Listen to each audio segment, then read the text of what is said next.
오늘 하나님께서 우리를 예배 자리에 불러주셔서 감사합니다.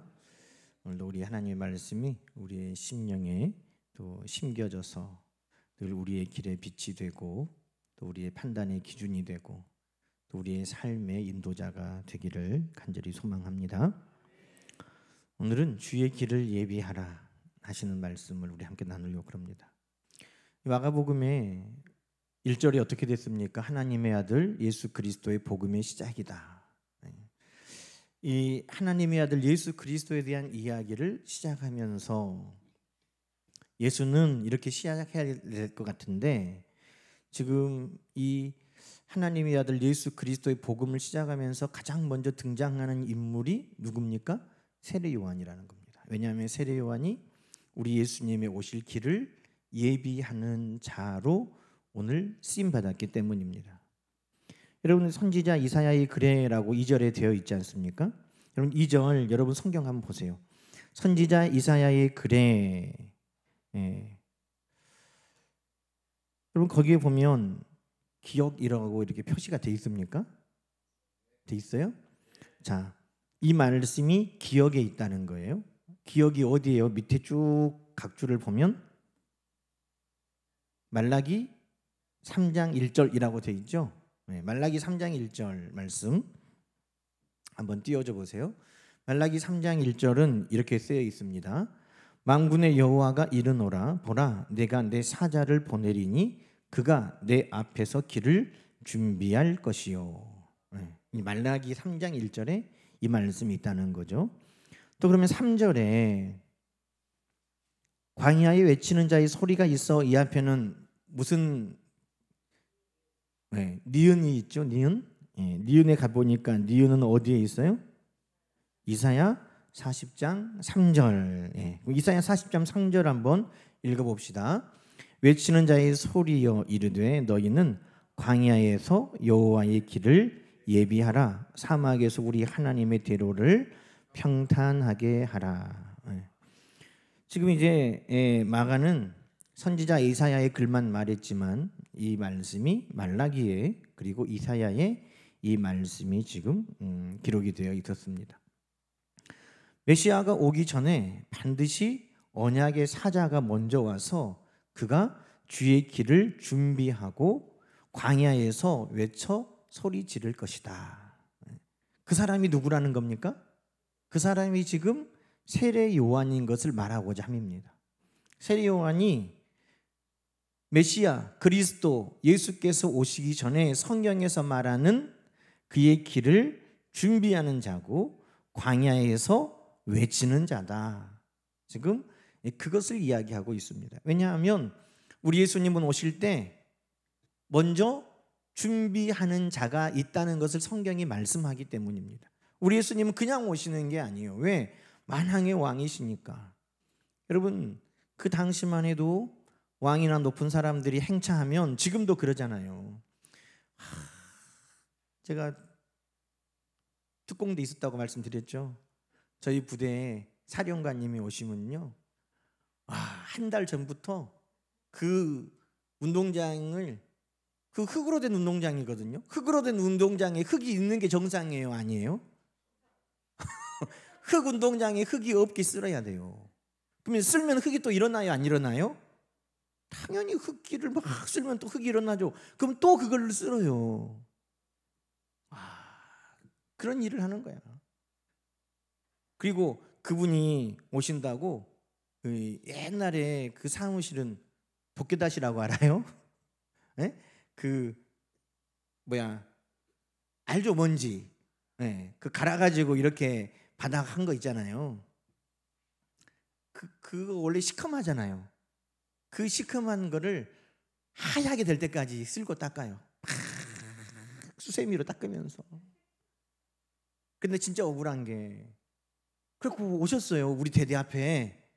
딱 대대 앞에서 이렇게 딱 둘러보고 안 들어오고 가셨어요. 세상에. 한 달 우리가 바닥을 그 시커먼 그 뭐라고 하는지 모르겠어요. 도끼다시라고 그러더라고요. 하여튼 그거를 막 수세미로 닦아가지고 진짜 거의 색깔이 하얀색이 날 정도로 우리가 닦았는데 안 들어오셨어요. 그래서 너무 마음이 발부만 보고 가지. 이런 아쉬움이 지금도 있어요. 그런데 높은 분이 올 때는요, 그냥 오는 거 아니에요. 그 길을 다 준비하는 거예요. 그래서 우리 예수님이 만왕의 왕으로 온 땅을 구원하는 주님으로 오실 때 그 길을 준비하는 자가 있었다는 겁니다. 그리고 그 준비된 곳에 우리 예수님이 오신다는 것입니다. 여러분, 아무의 마음에나 주님이 들어가시는 게 아니라 그 마음의 문을 열고 예수님이 들어오실 수 있도록 준비된 심령의 마음에 우리 예수님이 오시는 거예요. 왜 예수님은 내 마음에 안 오실까? 왜 예수님은 내 마음에 안 계실까? 준비가 안 됐으니까, 문을 안 열었으니까. 그 마음 중심에 거룩함으로 우리 주님이 임하셔서 내 마음의 주인 되실 수 있도록 환경과 여건을 조성하지 않았으니까. 그래서 주님이 임하시지 않고 계시지 않은 것이죠. 그런데 성경은 우리 주님의 복음의 이야기를 말하면서 우리 주님이 이 땅에 오시도록 그 일을 행하시도록 준비되는 일들이 먼저 있다라는 것을 말씀하는 것입니다. 그가 세례 요한이었습니다. 그냥 우리가 말씀을 비춰보니까 광야에서 그렇게 말하는 사람이라 세례 요한인가 보다라고 우리가 짜맞추는 게 아니에요. 마태복음 11장 7절에 보면 예수님이 직접 이 말씀, 말라기와 이사야에 있는 이 말씀의 주인공이 세례 요한이라고 하셨어요. 그래서 우리가 세례 요한이라고 하는 거예요. 마태복음 11장 한번 볼까요? 거기 보면 예수님께서 무리에게 요한에 대하여 말씀하시되, 이 요한은 세례 요한입니다. 너희가 무엇을 보려고 광야에 나갔더냐? 바람에 흔들리는 갈대냐? 그러면 너희가 무엇을 보려고 나갔더냐? 부드러운 옷 입은 사람이냐? 부드러운 옷을 입은 사람은 왕궁에 있느니라. 그러면 너희가 어찌하여 나갔더냐? 선지자를 보기 위함이더냐? 옳다. 내가 너희에게 이르노니 선지자보다 더 나은 자니라. 기록된 바 보라, 내가 내 사자를 내 앞에 보내노니 그가 내 길을 내 앞에 준비하리라 하신 것이 누구에 대한 말씀이라고요? 이 사람 요한에 대한 말씀이니라. 누가 맞다고 하셨어요? 누가 맞다고 하셨어요? 예수님이 맞다. 그 말씀이 이 요한, 세례를 베푸는 이 세례 요한에 대한 말씀이다 라고 누가 확증해 주셨다고요? 예수님이 확증해 주셨어요. 그래서 이 사람은 세례 요한에 대한 이야기인 겁니다. 세례 요한이 우리 주님 오실 그 길을 닦는 사람이었다는 겁니다. 이단들 중에요, 그 이단을 이야기하기 전에 자기보다 먼저 앞선, 또 성경에 자기가 메시아이면 메시아 앞에 누가 와야 되잖아요. 그러니까 자기가 메시아고 자기 앞에 누구는 세례 요한이라고 막 그래요. 다 가짜야. 성경에 세례 요한은 여기 예수님이 말씀하신 그 사람이에요. 그 당시에 유대 광야에서 낙타 털옷을 입고 메뚜기와 석청을 먹으면서 회개하라, 천국이 가까이 왔느니라 라고 말하다가 헤롯에게 목이 잘려 순교했던 그 사람. 그리고 그분이 증거했던 내 뒤에 오실 분은 오직 예수뿐인 것입니다. 이런 세례 요한이 있다, 저런 세례 요한이 있다도 다 가짜예요. 왜? 자기를 말하기 위함에 불과한 거예요. 예수님이 말씀하신 세례 요한은 인류 역사상 딱 한 명이에요. 여러분, 세례 요한이 주님의 길을 예비했습니다.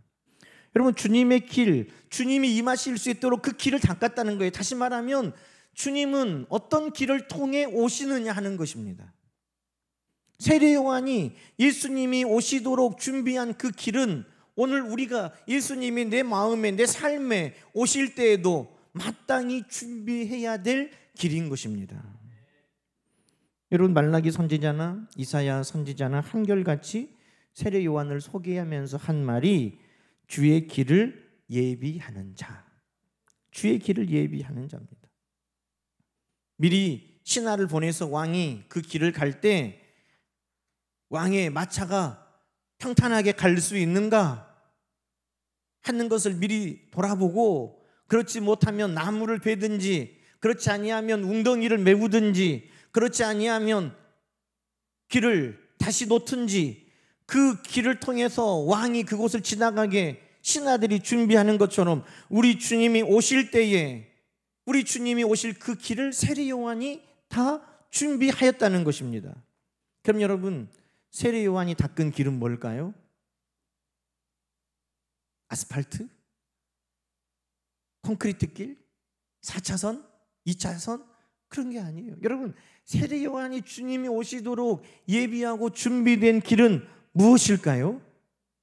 누가복음 3장에 보면 요한이 요단강 부근 각 처에 와서 죄 사함을 받게 하는 회개의 세례를 전파하니. 뭐를 전파했다고요? 회개하라. 회개의 세례를 전파했다는 겁니다. 누가복음 3장으로 더 자세히 볼까요? 선지자 이사야의 책에 쓴 바 광야에서 외치는 자의 소리가 있어 이르되 너희는 주의 길을 준비하라. 그의 오실 길을 곧게 하라. 여러분, 주의 길을 준비하고 그가 오실 길을 곧게 하는 것이 뭐냐? 회개라는 거예요. 회개를 통해 우리 주님이 우리의 심령에 임하신다는 것입니다. 그것을 5절부터 6절은 뭐라고 말합니까? 모든 골짜기가 메워지며 모든 산과 작은 산이 낮아지며 굽은 것은 곧아지고 험한 길이 평탄하여질 것이요 모든 육체가 하나님의 구원을 보리라. 하나님의 구원은 누구세요? 예수. 그 마음의 골짜기가 메워지고 그 마음의 산이 낮아지고 그 마음의 굽은 것이 곧아지고 그 마음의 험한 것이 평탄해질 때 하나님의 구원으로 이 땅에 오시는 예수 그리스도를 보게 된다는 것입니다. 그게 뭐냐? 회개라는 거예요. 주님, 여러분, 회개를 통해 예수님은 우리 가운데 오세요. 주님, 내가 죄인입니다. 주님, 내가 죄인입니다. 이것을 통해 우리 주님이 우리 가운데 죄 사함의 그 구원자로 임하여 주신다는 것입니다. 나는 죄가 없어. 나는 법 없이도 살 사람이고 나는 제일 착한 사람이고 나는 선해 라고 말하는 사람에게 예수 그리스도가 그 죄를 구원하시는 하나님의 구원으로 오시겠어요? 나는 필요 없는데? 내가 죄인임을 깨닫고 고백하는 자에게 하나님의 구원으로 죄 사시는 우리 예수 그리스도께서 우리에게 임하신다는 겁니다. 우리가 회개하고 예수 그리스도께서 우리 심령에 오실 수 있도록 우리 마음에 임하는 길을 어떻게 닦습니까? 골짜기는 어떻게 하고요? 메워지고. 여러분, 죄는 악한 일을 하는 것만 죄가 아니에요. 우리 마음에 깊은 상처나 절망과 낙심으로 인해서 하나님을 부인하는 사람들도 있어요. 나 이렇게 살아보니까, 내가 이런 고통을 당해보니까, 내가 이런 아픔을 당해보니까 하나님은 없어. 그 깊은 상처가 하나님을 부인하고 그 깊은 절망이 하나님을 바라보지 못하도록 악한 사탄이 그 눈을 가리는 거예요. 그래서 해가 들지 않은 깊은 골짜기처럼 하나님의 은혜와 사랑을 바라보지 아니하는 깊은 골짜기와 같은 상처 입은 심령들이 있는 것입니다. 그 상태로 예수님을 바라볼 수 없어요. 그래서 그 마음의 상처들이, 그 마음의 절망이, 그 마음의 원망이, 그 마음의 깊은 불평이 우리 주님을 향하는 사모함으로 바뀌어야 우리 예수님이 오시는 거예요. 어떻게 하나님이 살아계시면 내 하나밖에 없는 딸이 죽냐고. 회당장의 아이로가 그것이 절망과 깊은 원한이 되었다면 예수님 앞에 갔겠습니까? 예수님 앞에 그가 뛰어나갈 수 있었던 것은 하나밖에 없는 딸이 죽는 그 깊은 상처, 원망과 그 한에도 불구하고 우리 주님이 이 모든 죽음과 사망과 아픔을 치료하신다는 소망을 가졌을 때 예수님 앞에 나가게 된 것이에요. 그러니 주님 앞에 나가려면 하나님을 원망하고 불평하고 낙심하면서 그 은혜를 깨닫지 못하는 그 깊은 골짜기에 머무르면 우리 주님 앞에 나갈 수 없고 주님 만날 수 없는 것이죠. 높은 산과 작은 산도 마찬가지입니다. 이 교만이에요. 교만한 심령에 예수님이 오실 수가 없는 거예요. 왜? 자기가 왕인데, 자기가 주인인데 예수님이 내 마음의 왕으로, 주인으로 오실 자리가 없는 거예요. 여관에 빈방이 없습니다 했던 그것은 우리의 교만한 마음에 예수님이 임하실 수 없는 것과 같은 거예요. 내 마음이 교만하여 있으면 그곳에 우리 주님의 자리는 결코 없는 것입니다. 그래서 교만한 그들은 낮아져야 우리 주님이 임하실 수 있도록 주님의 은혜를 사모하게 되는 것입니다.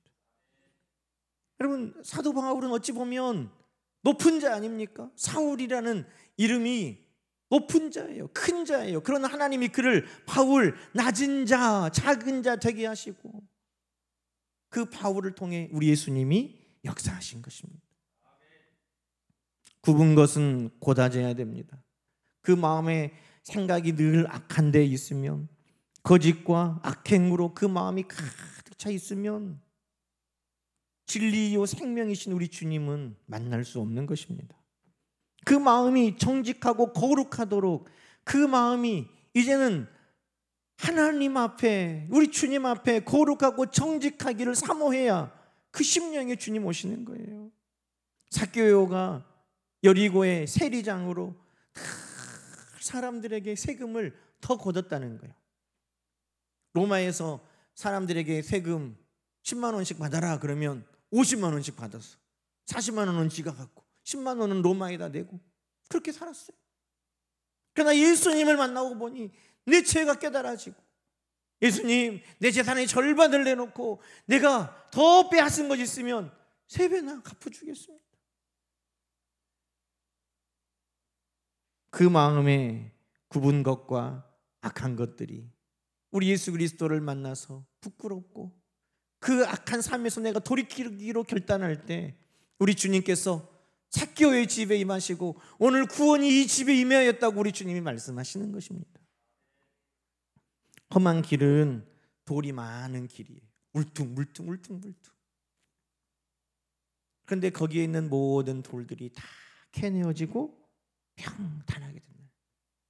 여러분, 장애물이 얼마나 많아요. 우리가 주님 앞에 나가지 못하도록, 주님 앞에 우리가 은혜를 바라보지 못하도록 내 인생에 수많은 장애물들이 있어요. 홍해바다같이 큰 장애물도 있고, 여리고성처럼 견고한 장애물도 있고, 결국 내 힘으로 쓰러뜨릴 수 없을 것 같은 골리앗과 같은 장애물도 있고, 수없이 많은 장애물들이 있어요. 그러나 그 모든 장애물들이 우리 하나님의 은혜로, 우리 주님의 은혜로 다 치워질 수 있음을 믿고 나갈 때 우리 주님 앞에 나갈 수 있는 것입니다. 여러분, 그 모든 것이 바로 회개입니다. 회개는 내가 잘못했습니다, 내 잘못한 것만이 아니에요. 내가 하나님의 은혜를 신하지 못하고 사랑의 하나님을 고백하지 못한 것도 죄고, 내가 내 인생의 주인으로 노릇했던 것도 죄고, 내 마음의 악한 생각도 죄고, 하나님이 기뻐하시지 않는 모든 것들이 다 죄였다는 것입니다. 그래서 그것을 해결하라고, 회개하라고 세례 요한을 먼저 보내셨다는 것입니다. 그러니 세례 요한이 이 땅에 와서 주의 길을 준비하는 핵심은 뭡니까? 그것은 바로 회개하라 였다는 것입니다. 회개하라. 여러분, 마가복음 오늘 우리가 읽은 4절 말씀에 세례 요한이 광야에 이르러 뭐 했어요? 죄 사함을 받게 하는 회개 세례를 전파했다는 것입니다. 마태복음 3장에도 보면 세례 요한이 한 이야기는 다른 게 아니에요. 회개하라, 천국이 가까이 왔느니라. 이것이 곧 예수님이 오시는 길을 준비하는 것이었다는 겁니다. 그러니 오늘 내 인생 가운데, 내 마음에, 내 삶에 우리 주님이 오시기를 원하는 모든 자들이 해야 할 것은 뭡니까? 회개하는 거예요. 내 마음에 골짜기가 있다면 그것을 메워야 되고, 높은 산이 있다면 그것은 깎아서 낮춰야 되고, 굽은 것이 있다면 곱게 해야 되고, 울퉁불퉁한 험한 것들이 있다면 그것은 다 평탄하게 해야 되는 것입니다. 그것이 회개로 가능합니다. 여러분, 베드로도 사도행전 2장에 우리가 주 대신 예수를 십자가에 달려 죽게 했다면 그럼 우리는 이제 어떻게 하면 되냐? 라고 묻는 유대인들에게 베드로가 뭐라고 말합니까? 사도행전 2장 37절이에요. 그들이 베드로가 전하는 이 말을 듣고 마음에 찔려 베드로와 다른 사도들에게 물어 이르되 형제들아 우리가 어찌할꼬 하거늘 베드로가 이르되 너희가 회개하여 각각 예수 그리스도 이름으로 세례를 받고 죄사함을 받으라. 그리하면 성령의 선물을 받으리니 이 약속은 너희와 너희 자녀와 모든 먼데 사람 곧 주 우리 하나님이 얼마든지 부르시는 자들에게 하신 것이라. 아멘. 누구라도 회개하면 예수 그리스도의 이름으로 죄사함을 얻는다는 것입니다. 누구라도 회개하면 물로 세례받고 회개하는 표를 얻은 자들에게 우리 주님께서 성령으로 불로 또 그들을 세례 주시고 하나님의 자녀로 인쳐 주시는 것입니다. 그런 예수님 만나기 위해 가장 필요한 건 뭐예요? 회개하는 것이죠. 세상은요, 높은 사람 만나려면 뭐 해야 돼요? 성공해야 돼요. 높은 사람 만나려면 성공해야 만나줘요. 아니면 비싼 가방을 갖다 줘야 만나줘요. 네? 근데 우리 주님은 누구를 만나줘요? 회개하는 자를 만나주시는 거예요. 회개하는 자를 만나줘요. 그러니 오늘 우리는 마땅히 오늘 이 시대도 내가 주님 오실 길을 예비하면 나는 살겠다라고 하는 자들은 마땅히 내 삶 가운데 회개의 열매가 있어야 된다는 겁니다. 회개는 뭐냐? 여러분 누가복음 3장에 세례 요한의 선포로 다시 돌아가 봅시다. 누가복음 3장에 보면 세례 요한이 이렇게 이야기합니다. 8절 그러므로 회개에 합당한 열매를 맺어라. 뭐라고요? 회개는 뭐가 필요하다는 거예요? 열매가 필요하다는 거예요. 회개에 합당한 열매, 뭐가 아니라 속으로 아브라함이 우리 조상이라 말하는 것이 아니라 회개에는 열매가 필요하다는 거예요. 여러분 아브라함이 우리 조상이다 이 말은 뭐예요? 우리는 유대인이야. 우리는 하나님의 약속 있는 백성이야. 우리는 선택받은 민족이야. 여러분 이런 것이 중요한 게 아니에요. 회개는 내가 하나님 백성인데, 내가 유대인인데, 나는 선민인데, 나는 하나님의 말씀을 가지고 있는 백성인데, 이것이 아니에요. 회개는 우리의 죄를 자복하고 용서받는 것이고, 우리 죄를 자복했다는 데는 반드시 삶의 변화인 열매가 필요하다는 것입니다. 그래서 여러분 세례 요한이 계속해서 말합니다. 9절에 좋은 열매 맺지 아니하는 나무마다 찍혀 불에 던져지느니라. 사람들이 물어서 그러면 우리가 무엇을 해야 됩니까? 세례 요한이 말합니다. 대답하여 이르되 옷 두 벌 있는 자는 옷 없는 자에게 나눠줄 것이요 먹을 것이 있는 자도 그렇게 할 것이니라 하고 세리들도 세례를 받고자 하여 와서 이르되 선생이여 우리는 무엇을 하여야 하리이까? 이르되 부가 된 것 외에는 거두지 말라. 군인들도 물어 이르되 우리는 무엇을 하리이까 하매 이르되 사람에게서 강탈하지 말며 거짓으로 고발하지 말고 받는 급료를 족한 줄로 알라. 여러분들 회개는 입으로만 하는 게 아니라 뭐가 필요해요? 열매가 필요한데 그게 삶의 변화라는 것입니다. 회개는 두 가지예요. 하나는 죄악된 일을 안 하는 거예요. 거짓, 세리들이 부가 된 것보다 더 받고 더 거두는 그거는 악한 것이잖아요. 군인이라고 권력이 있다고 사람들의 것을 빼앗고 그들을 거짓으로 고발해서 그들에게 빼앗고 하는 이 일들은 악한 것입니다. 그 악한 것을 안 하는 것, 그것이 회개에 합당한 열매예요. 악한 것 안 하는 것. 근데 또 하나의 회개 열매는 뭡니까? 하나님의 기뻐하시는 일을 행하는 거예요. 하나님이 기뻐하시는 일이 뭡니까? 오늘 가난한 자에게, 옷 없는 자에게, 양식 없는 자에게 나에게 있는 것들을 나눠주는 것. 이 두 가지가 병행될 때 회개의 열매라는 거예요. 나 착한 일, 나는 나쁜 일 안 해.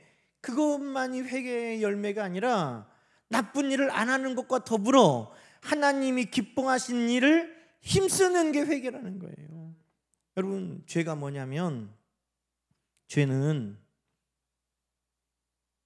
화살이 관역으로 탁 꽂혀야 되는데 화살이 관역에 꽂히지 못하는 게 죄예요. 관역은 하나님의 뜻이에요. 하나님의 뜻을 벗어나는 것도 죄고, 거기에 모자란 것도 죄예요. 벗어난 것은 정의와 공의가 아닌 죄를 행하는 것이죠. 세리가 덧받는 것, 군인이라고 강포를 행하고 빼앗는 것, 그것은 관역을 벗어나서 하나님의 뜻이 아닌 것으로 향하는 거예요. 그런데 또 하나의 죄는 하나님이 원하시는 삶에 미치지 않는 거예요.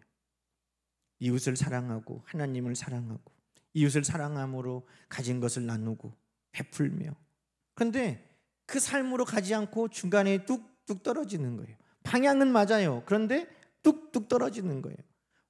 화살이 관역에 꽂히지 못하는 것은 똑같다는 거예요. 그러니 세례 요한은 너희가 회개해야 된다 할 때 악한 행동을 회개할 뿐만 아니라 하나님의 뜻을 실천하지 못한 것을 회개해라. 그것이 회개에 합당한 열매라고 말씀하고 있는 것입니다. 여러분, 이것이 우리의 회개의 열매예요. 세례 요한도 말하기를 회개하라, 천국이 가까이 왔다 했고, 우리 예수님께서도 처음 하시는 말씀이 회개하라, 천국이 가까이 왔느니라, 동일한 말씀이었다는 거예요. 왜? 예수님은 회개하는 그 심령에 임하시기 때문인 것입니다. 그러니 오늘도 우리의 마음에, 우리의 삶에 예수 그리스도께서 오시기 원한다면 우리의 삶은 끊임없이 회개로 우리 주님 오실 길을 닦아야 되는데, 그것은 악한 것을 버리는 것과 동시에 하나님이 기뻐한 일을 힘쓰는 것이 함께 우리 삶에 드러날 때 늘 주님이 내 안에 오셔서 나와 함께 동거하는 삶을 우리는 살아가게 되는 것입니다. 여러분, 오늘 세례 요한을 소개하면서 그는 오실 길을 준비하는 자다, 길을 준비하는 자다, 두 번이나 반복하고 계십니다. 또 하나는 뭡니까? 광야에서 외치는 자다, 광야에서 외치는 자다. 이 두 번이나 2절에도 4절에도 이야기하고 있습니다. 여러분, 우리 주님 오실 길을 준비하는 자는 어디에 있나? 광야에 있다는 겁니다. 광야. 여러분, 광야는 어떤 것이에요? 우리 예수님이 말씀하셨죠? 부드러운 옷 입은 사람은 어디에 있어요? 왕궁에. 광야에는 누가 있어요? 광야. 에? 헐벗은. 그죠? 광야에는 우리가 쉽게 생각할 때 목자들, 그 당시에 가장 하층 민족, 가장 힘들게 사는 사람들, 소외된 사람들이 광야에 있어요. 또 광야에는 누가 있어요? 사무엘상 22장에 보면 다윗이 사울을 피하여 도망하여서 광야로 갔어요. 그런데 그 광야에 다윗을 찾아온 사람들이 있었어요. 그 광야로. 근데 그 광야로 다윗을 찾아온 사람들이 어떤 사람들이었냐? 성경은 이렇게 말합니다.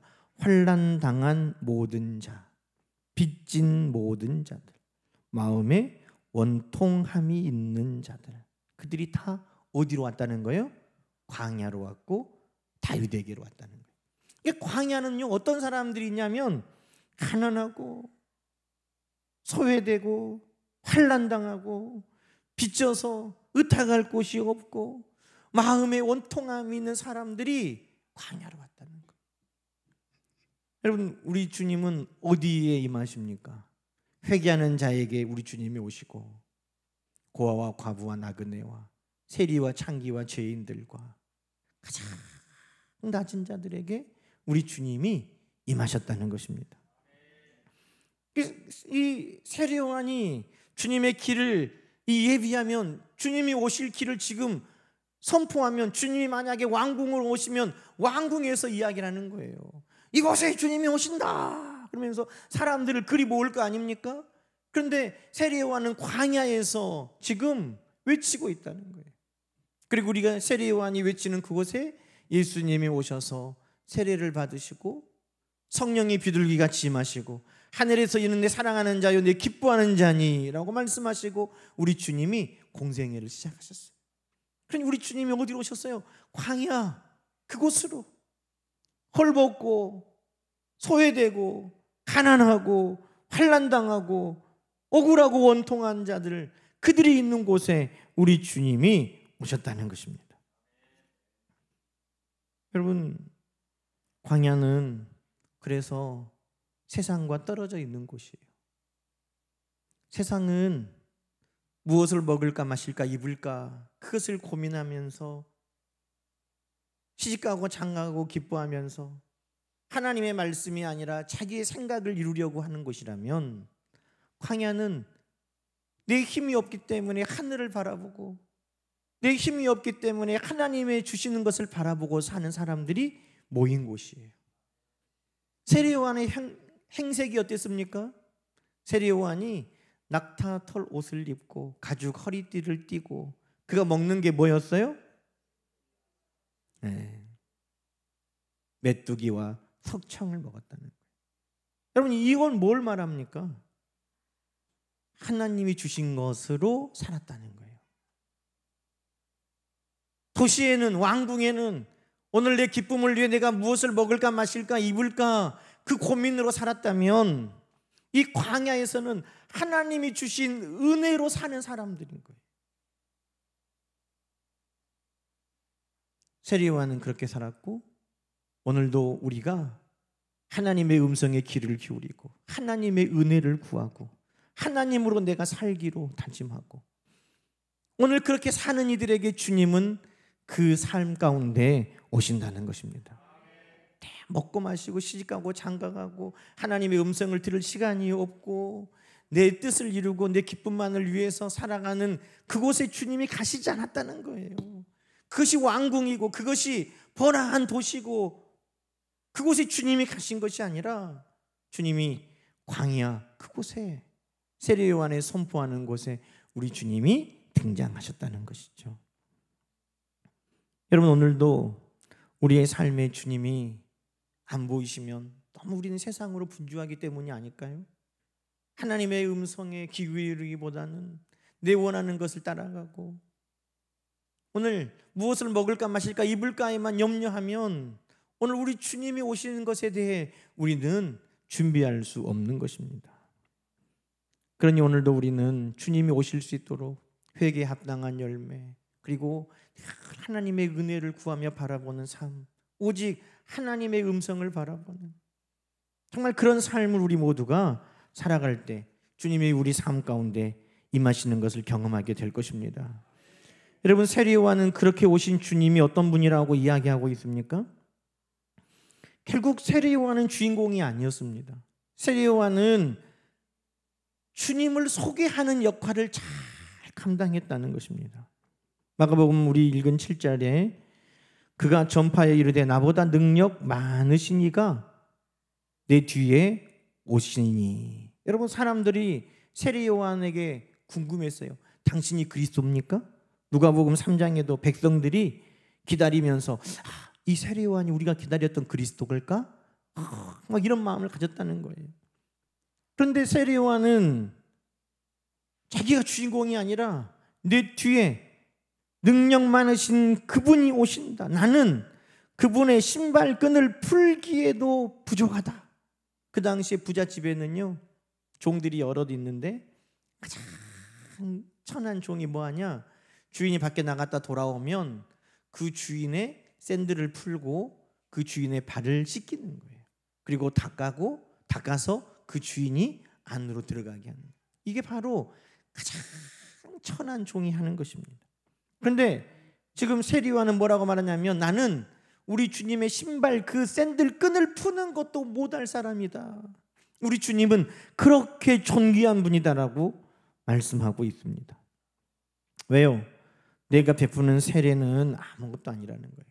우리 주님이 오셔서 행하시는 건 뭐예요? 성령으로 세례를 베푸는 것이기 때문입니다. 여러분, 우리 예수님이 이 땅에 오셔서 우리에게 하시고자 하시는 것이 뭡니까? 그것은 우리에게 세례 주는 것이 아니에요. 예수님이 이 땅에 우리에게 오셔서 하시고자 하는 것은 뭡니까? 성령을 통해 예수 그리스도가 하나님의 아들이심을 알게 하는 것이 목적인 것입니다. 이현희 집사님 가족들, 친척들 구원받기 위해서 막 기도하는데, 기도하던 그 친척 중에 한 사람이 이단인 것 같다는 거예요. 들어보니까 그래요. 근데 그분이 와서 그랬다는 거예요. 침례 안 받고 세례 받으면 다 이단이고 천국 못 간다는 거예요. 예수님은 요단강에서 침례를 받았는데 우리 교회는 어떻게 해요? 세례에는 3가지가 있어요. 세례에는 물에다가 푹 잠그는 침례가 있고, 그 다음에 머리에 물을 이렇게 부어서 여기다 세숫대야 되고 머리에다가 이렇게 물을 부어가지고 머리에다가 물을 이렇게 흘러가게 하는 관수례가 있고, 그 다음에 살수례가 있어요. 이렇게 우리는 물을 여기다가 이렇게 뿌리잖아요. 이렇게 얹어서 이렇게 하죠. 이건 이제 살수례라고 그래요. 이 뿌리는 거나 마찬가지. 이렇게 해가지고 물을 끼얹는데 이렇게.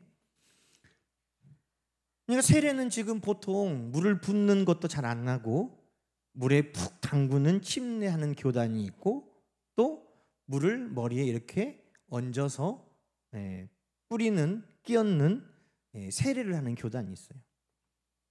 여러분, 뭐가 맞아요? 뭐가 맞아요? 다 맞아요. 그러면 침례가 중요해요? 그럼 예수님이 했던 침례를 해야 된다. 그러면 예수님은 어떻게 침례를 했는데? 욕조에다가 물 받아 놓고 했어요? 요단강에 가서 해야지. 요단강 가서. 영산강 아니에요. 극락강도 안 돼. 요단강 가서 해야지. 요단강 가서. 예수님이 받으신 대로 받아야 된다. 그럼 세례 요한한테 받아야지. 여러분, 그 형식이 아니에요. 세례의 목적은 뭐냐? 세례는 오늘 성령의 세례, 예수 그리스도로 말미암아 우리가 죄 사함을 느끼고 예수 그리스도를 하나님의 아들로 고백할 수 있는 그 성령의 인치심이 우리에게 있어야 된다는 것입니다. 제 말이 아니에요. 성경의 말씀이에요. 베드로전서 3장 말씀 보십시다.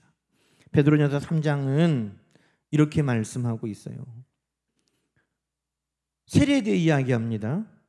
그것은 오늘날 여러분에게 구원을 가져다 주는 세례를 미리 보여준 것입니다. 이거 지금 노아의 홍수 때 노아의 가족들이 방주에서 살아남은 이야기를 하고 지금 이 이야기하는 거예요.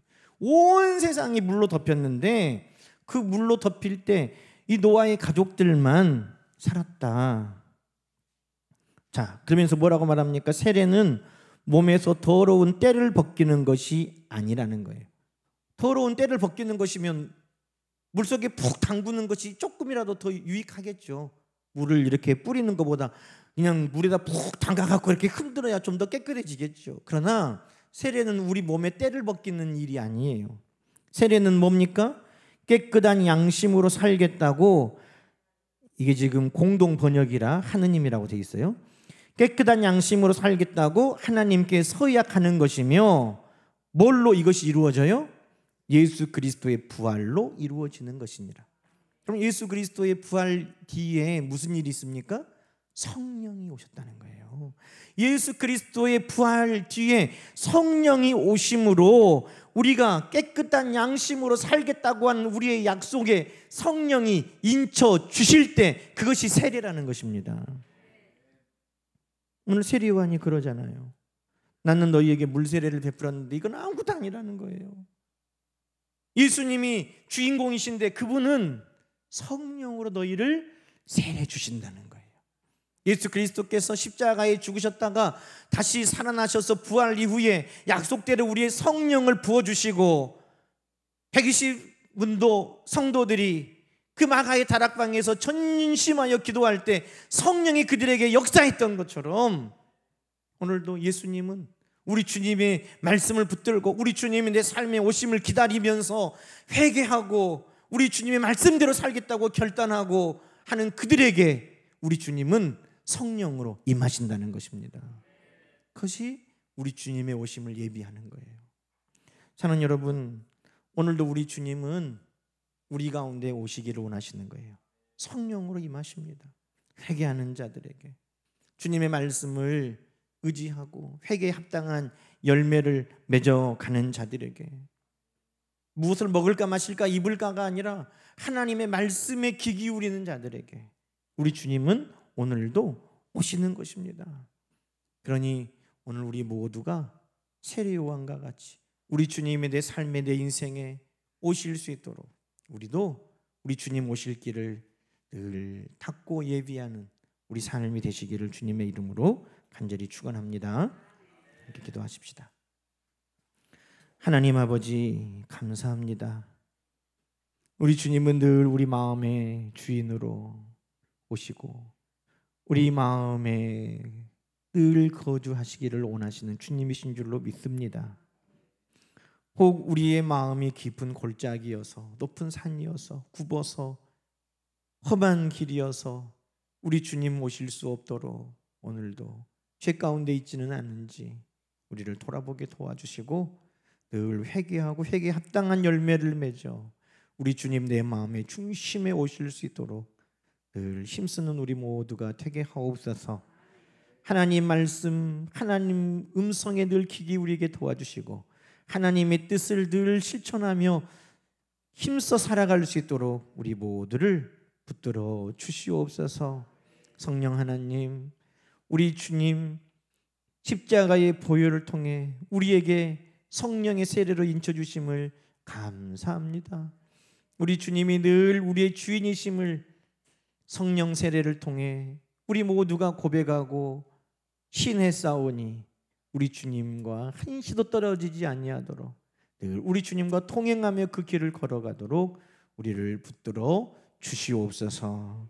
함께 하신 주님 앞에 모든 영광과 감사와 찬양을 올려드리며 예수님의 이름으로 기도드립니다. 아멘. 이제는 우리 주 예수 그리스도의 은혜와 하나님 아버지의 크고 만극하신 사랑하심과 성령님의 감화 감동, 우리를 하나님께로 더 가까이 이끌어 가시는 귀한 은혜가 내 삶에 주님 오실 길을 늘 준비하고 살아가기를 원하며 우리도 모든 이들에게 주님 오심의 길을 준비케 하는 자들로 살아가기 원하는 사랑하는 모든 성도들 머리 위에 이제로부터 영원토록 함께 하시기를 간절히 축원하옵나이다.